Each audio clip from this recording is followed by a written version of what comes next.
Hello, and this is a video review for Mech Planet Hot Soldiers soundboard. Basically their version of Soundblaster. So we'll take a quick look at the box. It's only very small, but that's the front.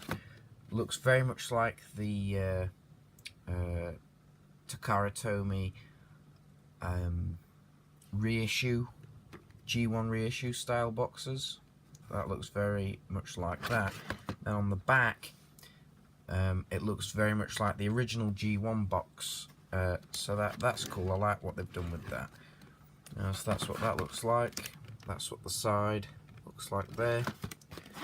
The other side, also available sound wave. That's the bottom of the box. And that's the top of the box. Now it wasn't sealed with any tape or anything. This is exactly how it came. These flaps don't tend to stay in very well, but that's exactly how it came. There was no tape, so yeah, but that is the box. Also inside the box is a bag with some extras inside. There's the instruction booklet, which is very nice and looks very much like the G1 style instructions. There are 3 cards, collector card things, which are a nice solid credit card plastic material, so they're very nice and very nicely done. And they've got stats on the back, so they're very nice. There's 3 of them because there's one for Rat Bat, or Bat Soldier as they call it, one for Soundboard or Soundblaster, and then there's one for this little fella, which is Lightning Bird, which is their little buzzsaw, and that comes in a little bag as well. So we'll take a look at that quickly here. You can see it's very small,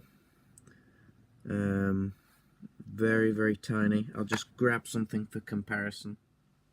So here he is with a Masterpiece cassette. This is the Year of the Goat version of a Masterpiece cassette. I don't know which is which. They're very Laserbeak and Buzzsaw are very similar from the Year of the Goat, and I'm not really sure which is which, but they're the same size as the regular ones, but I don't have the regular Masterpiece cassettes to hand at the minute. But you can see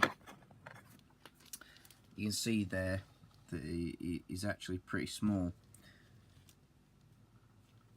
So moving that out of the way, take a closer look at this little guy, and yeah, very small, but nice detail, I suppose. It doesn't look much like a cassette, but it'll do for the size.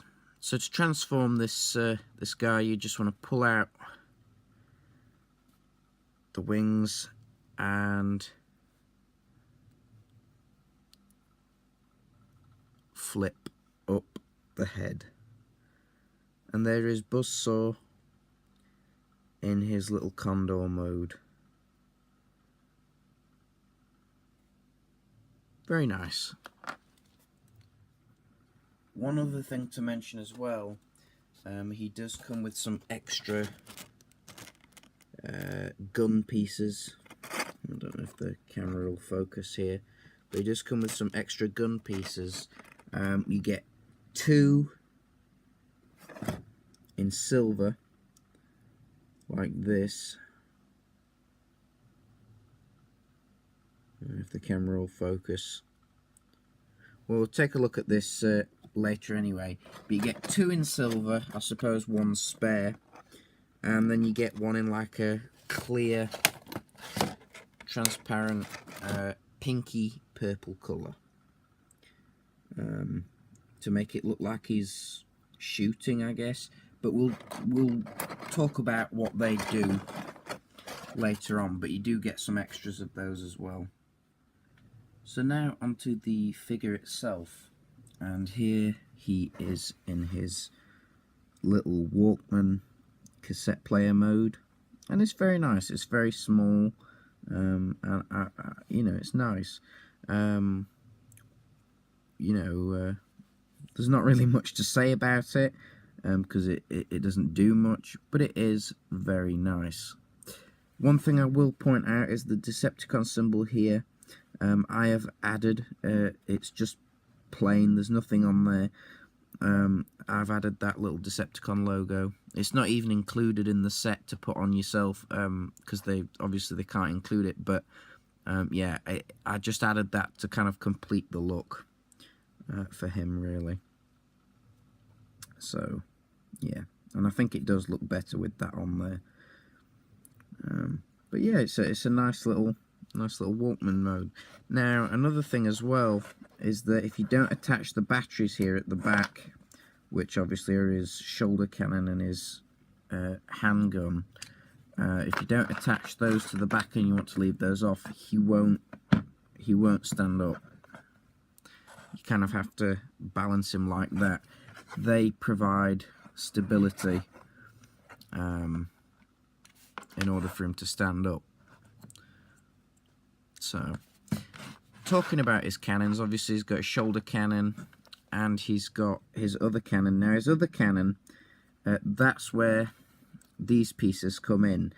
For the Walkman mode, you slide this into here like that, and it becomes a battery. And for the robot mode, you flip it over and plug it back in, and it becomes his signature gun. And like I said earlier, you do get 2 of these in the silver, and you also get the extra transparent pinky purple one.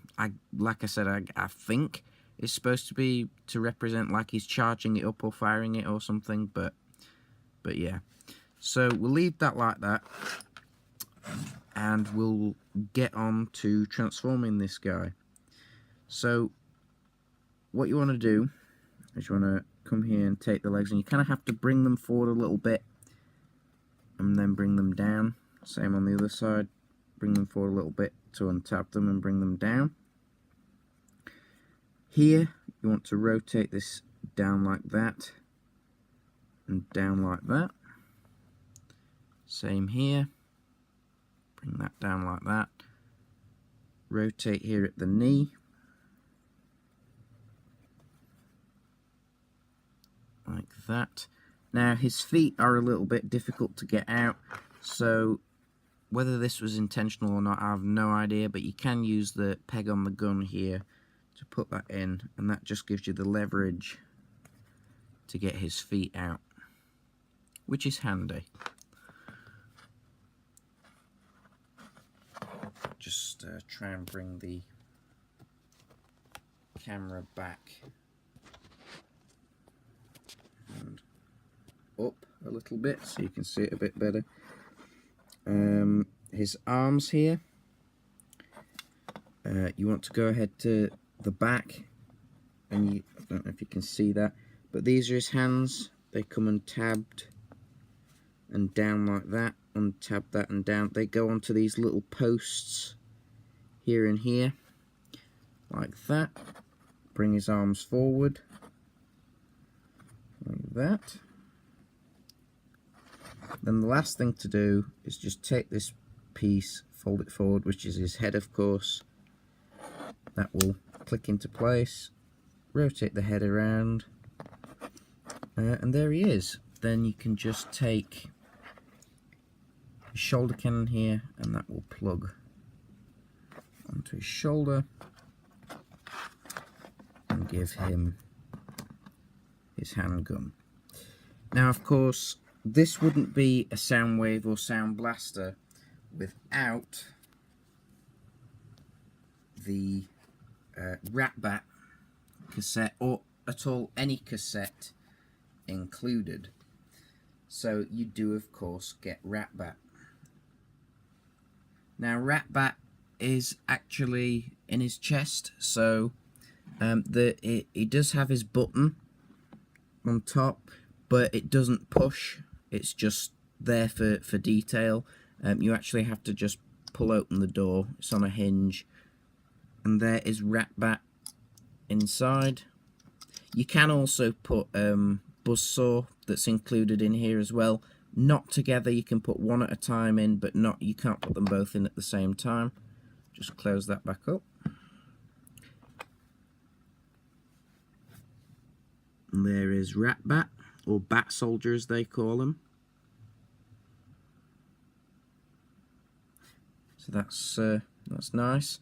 And then to transform him, you just pull out the wings and you just kind of push the head forward a tiny bit. And there he is.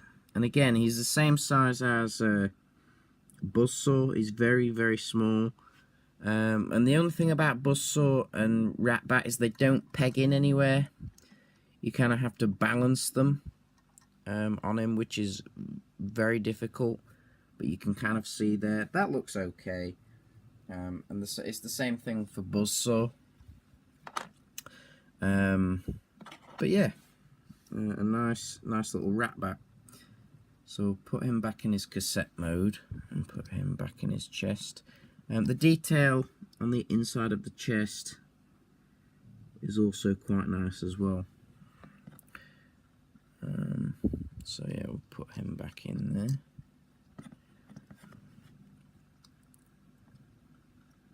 Now, for his articulation, his shoulder is on a ball joint here.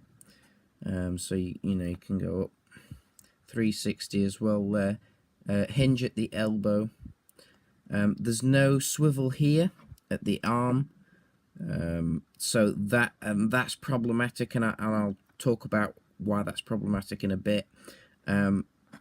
His hand is on a ball joint, so you can kind of tilt it back a little bit, and you can also, because it's on that ball joint, you can swivel it as well, which is nice. The fingers don't articulate, but I wouldn't expect that because it is a very small sound wave. The head is on a ball joint as well, a ball peg, and that, you know, that's pretty good. You can cheat a little bit and bring the head up, but I don't know why you'd want to do that. I think there's enough movement on there for him anyway. So yeah, the other arm is exactly the same. The legs, ball joint hips, no waist swivel. Ball joint hips here. There's a swivel at the knee. There's a bend at the knee. You can get just shy of about 90 degrees there, and forward as well due to the transformation. There's no ankle tilt. Well, there's a foot pivot like that. It can go forward and it can go in a little bit due to the transformation, but there's no ankle rocker, and that's all there is for the feet, which is a little bit of a shame, but like I said, it is a small figure, so it's forgivable.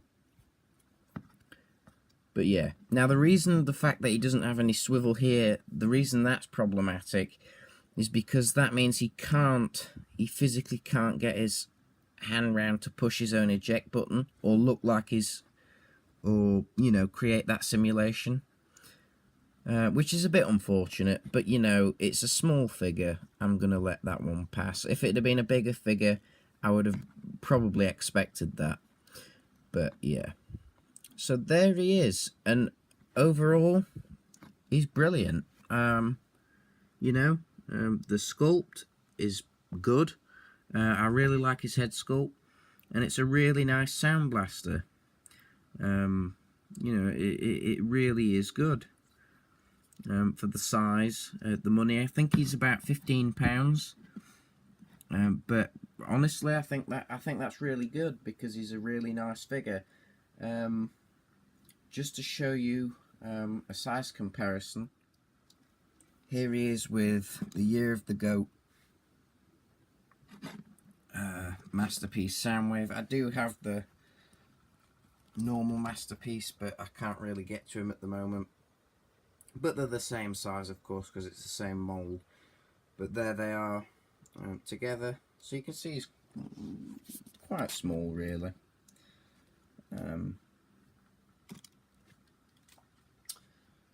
So yeah, overall, you know, I think he's worth it.